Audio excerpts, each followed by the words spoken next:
গরমের খবর জানবো আমরা এবার।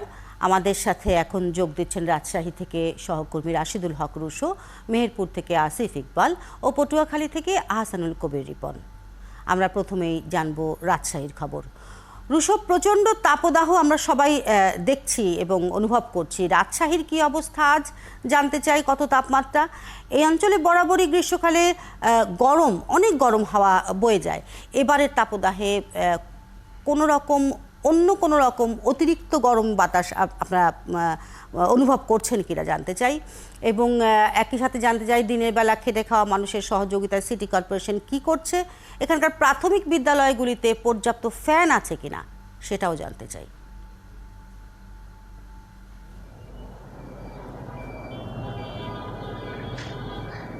শিল্পী বেশ কিছু প্রশ্ন করেছেন, আমি এক একটি করে আসলে আপনার তথ্যগুলো দেই।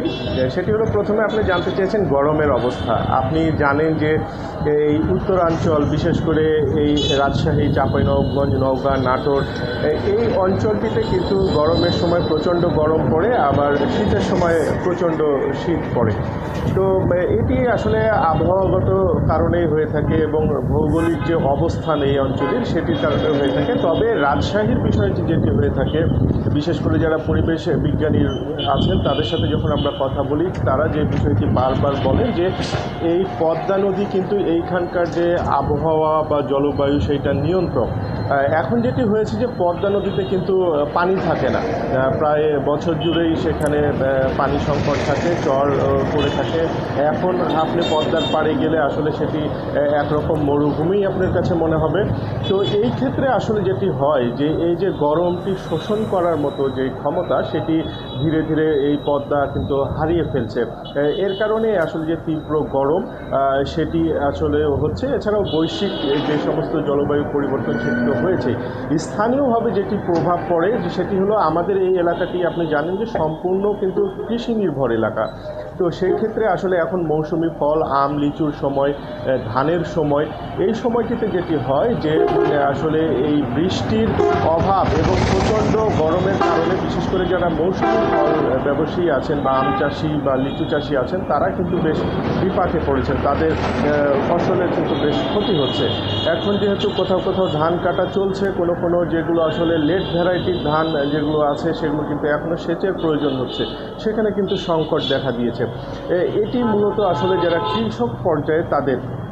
আরেকটি বিষয় আপনি জানতে চাইছিলেন যে এইখানে সিটি কর্পোরেশন বা অন্যান্য সংগঠনগুলোর পক্ষ থেকে কি করা হচ্ছে। সেটি হলো, সিটি কর্পোরেশন একটি ভালো উদ্যোগ নিয়েছে। তারা মহানগরীর ব্যস্ততম 12টি পয়েন্টে তারা রীতিমতো বুথ করেছে এবং সেখানে বিশুদ্ধ পানি, খাবার, স্যালাইন এই ধরনের ব্যবস্থা রাখা হচ্ছে। পাশাপাশি সিটি কর্পোরেশনের যারা স্বাস্থ্যকর্মী আছেন তারাও সেখানে থাকছেন।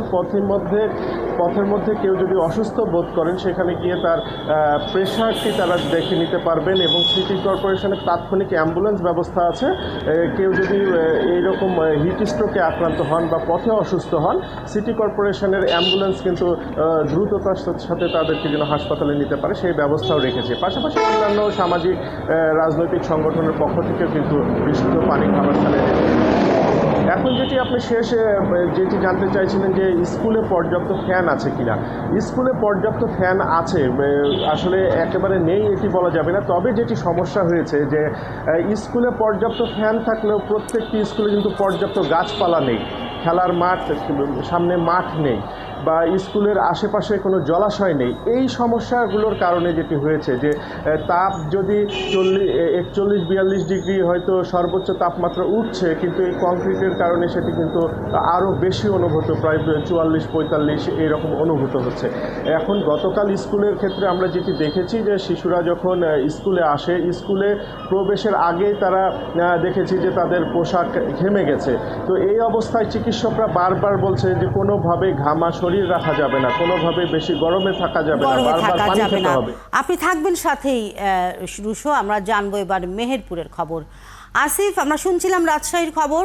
দেশের সবচেয়ে তপ্ত জেলা হলো চুয়াডাঙ্গার পাশেই মেহেরপুর। এখানে তাপমাত্রা পরিস্থিতি কেমন আজ সেটা জানবো এবং গরমে মানুষের দুর্ভোগ কমানোর কোনো সরকারি বেসরকারি কোনো উদ্যোগ আছে কিনা, আপনার চোখে পড়ছে কিনা সেটাও জানতে চাই।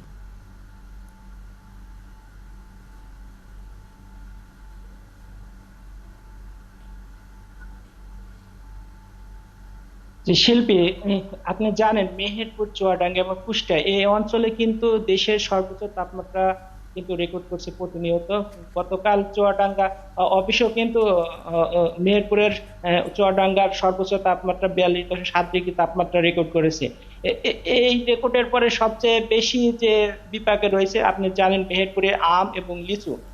এই মৌসুমে কিন্তু তাদের অতিরিক্ত তাপমাত্রার কারণে, বৈরী আবহাওয়ার কারণে তা আপনার হচ্ছে আমের গুটি এবং লিচু গুটি এটা কিন্তু পড়ে যাচ্ছে।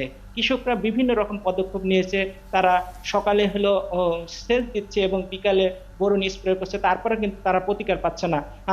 এই বিষয়ে কিন্তু আমি কৃষি সম্প্রসারণ অধিদপ্তরের কথা বলছি, তারা যে বিষয়টি বলছে যে কৃষকরা এই বৈরী আবহাওয়ার কারণে যে দিনে অতিরিক্ত তাপমাত্রা এবং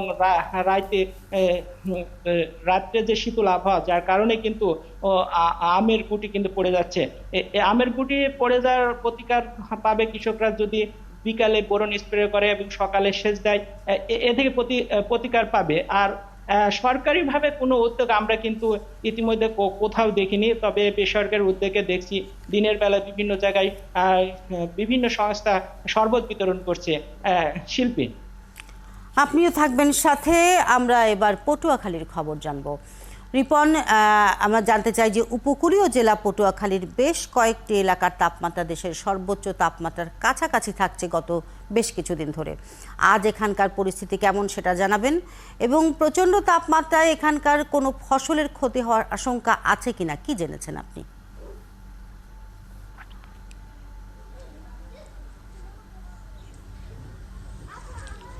হ্যাঁ শিল্পী, আপনি যেমনটা বলেছিলেন যে আমাদের পটুয়াখালী উপকূলীয় জেলা, তো এবছর যে পরিমাণ গরম এবং তাপ প্রবাহ চলমান রয়েছে, এতটা তাপ অনুভূত এর আগের বছর, বিগত বছরগুলো তো হয়নি। এ কারণে এলাকার মানুষগুলো গরমকে মোকাবেলায় একটু হিমশিমি খাচ্ছে। তার একটা বিষয় হচ্ছে যে চলতি মৌসুমে পটুয়াখালী জেলায় দুইবার 40 ডিগ্রি সেলসিয়াস ক্রস করেছে তাপমাত্রা। এছাড়া 39 থেকে 38 এর মধ্যে তাপমাত্রা ওঠানামা করছে, যেমন গতকালকে ছিল 38 ডিগ্রি সেলসিয়াস। তো এখানে একটা বড় বিষয় হচ্ছে যে এখানকার যে শিক্ষা প্রতিষ্ঠানগুলো আছে, বিশেষ করে প্রাইমারি স্কুল, গতকালকে থেকে ক্লাস কার্যক্রম শুরু হয়েছে। তো শিশুদের তো কিছু দুর্ভোগ থেকেই যায়। বিশেষ করে আমাদের গোচরে এসেছে কিছু কিছু শিক্ষা প্রতিষ্ঠান রয়েছে যেগুলো পুরো পাকা না, উপরে টিন শেড, সেই টিনের যে ধাপ, যে গরমের যে তাপ, সেগুলো কিন্তু শিশুদেরকে কিছুটা হলেও প্রভাবিত করছে, তাদের স্বাভাবিক লেখাপড়া ব্যাহত হচ্ছে। আমি এই মুহূর্তে একটি শিক্ষা প্রতিষ্ঠানে রয়েছি, এটি পটুয়াখালীর দুমকি উপজেলার মুরাদে ইউনিয়নের কালেখা সরকারি প্রাথমিক বিদ্যালয়। এই স্কুলের যে ভবনটা, এটা এখনও টিনশেড রয়েছে। আপনি দেখতে পাচ্ছেন যে এই যে টিনশেড বারান্দা থেকে আমি শ্রেণীকক্ষের দিকে যাচ্ছি। আর এখানকার যে শিক্ষক, তাদের সাথে কথা বলে আমি যেমনটা জেনেছি যে স্কুলটা এখন ভাঙন এলাকায় হওয়ায় এই জায়গাটায় এখন নতুন ভবন তৈরি হচ্ছে না। এছাড়া ভবনের যে জায়গা, সে জায়গা নিয়েও এখন পর্যন্ত জটিলতা শেষ হয়নি বিদায় এই ভবনটা কবে কোথায় হবে সেটা অনিশ্চিত। আমি আপনাকে একটু দেখাচ্ছি যে এই উপরে কিন্তু এই যে কোনো ছাউনি নেই, যে টিনের চালা, এখানে কোনো সিলিং নেই, ফ্যান থাকলেও এই মুহূর্তে বিদ্যুৎও নেই। এর মধ্যে এই অবস্থায় শিক্ষার্থীরা এখানে এই মুহূর্তে শ্রেণীকক্ষে তাদের পাঠদান কার্যক্রম চালাচ্ছে। তো আমরা একটু এই এলাকার আরও কয়েকটি শিক্ষা প্রতিষ্ঠানে এরকম অবস্থা দেখতে পাচ্ছি। তো এই ব্যাপারে আমরা একটু কথা বলতে চাই। এখানকার যে শিক্ষা প্রতিষ্ঠানের দায়িত্বরত যে শিক্ষক, তারা এই ব্যাপারে কি বলছেন। আচ্ছা, এই স্কুলের আচ্ছা আমরা একটু কথা বলতে চাই, কে আছে?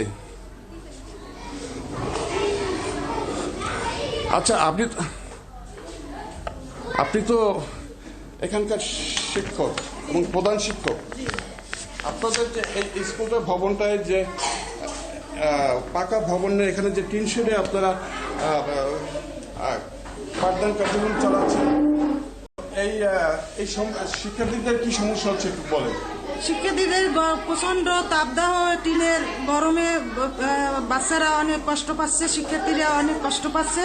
আবার বিদ্যুৎ লোডশেডিং, বারবার লোডশেডিং, এখনও লোডশেডিং আছে। টিনের যে তাপটা আসে এতে ওদের অনেক ক্ষতি হয়। পাকা ভবনটার ব্যাপারে অন্তরায়টা কোথায়? পাকা ভবনে তো বাতাস পাস হয় কম। না, এখানে নতুন ভবন হচ্ছে না কেন? না, নদীর নিকটেই আমাদের বিদ্যালয় এবং এতে করে আমাদের বাচ্চাদের সমস্যা হচ্ছে, জায়গার সমস্যার কারণে আমাদের এই ভবনটা হচ্ছে না। ধন্যবাদ। শিল্পী, আরেকটা বিষয় আপনি যেটা জানতে আমরা চেয়েছেন, আপনার মাধ্যমে জেনে নিলাম সেখানকার খবর। আবারও নিশ্চয়ই আরও তথ্য নিয়ে আপনারা যুক্ত হবেন আমাদের সাথে। দর্শক, আমরা গরমের খবর রাখছিলাম আমাদের সহকর্মীদের কাছ থেকে আমরা জানছিলাম গরমের খবর।